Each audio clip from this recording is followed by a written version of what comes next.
Yeah, so in the event that you become the president of the nation of Kenya, because there is a high possibility you will be the president. Yeah. And given the atrocities that Ruto has done, how will you hold President Ruto and his out of office and the complicit politicians and police officers accountable for over 94 deaths that have occurred at the protests that have occurred since last year and now? We want to see him jailed. That's what we want. We want all of them held accountable.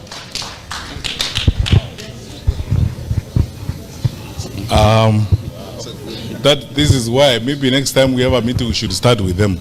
Yeah. So that first and foremost on this matter, I believe very strongly, by the way, in accountability. That you know, for every action that you engage in when you're in public office, I believe in accountability.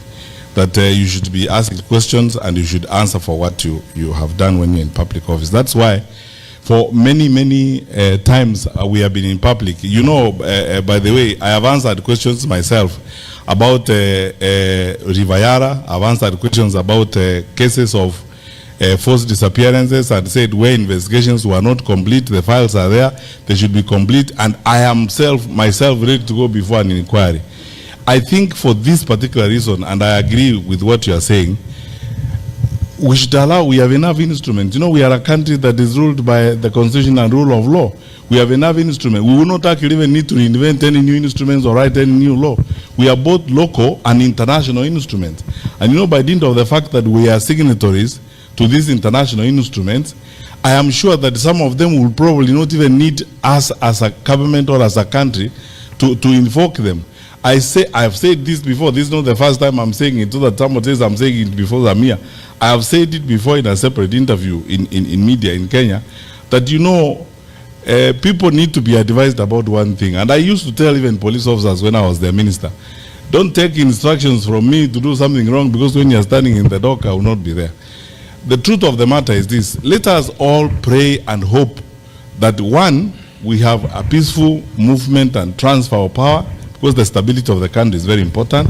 And two, when that happens, I promise you that I will not depart from the line of accountability according to the law and according to what's happening. So that you see, sometimes our countries have got fragilities or certain challenges that we all know. If you politicize certain things, you can end up plunging the country into a chaotic situation. But if you stay on the path of the law, you are always better off if you stay on the path of the law, and the law assists you. Let me finish with this statement. The former head of public service, Mr. Francis Mudaura, when I was in government, we used to have challenges of one kind or the other. So I used to like consulting these wazes, sit down with the Mudaura. And Mudaura told me one thing that I will never ever forget.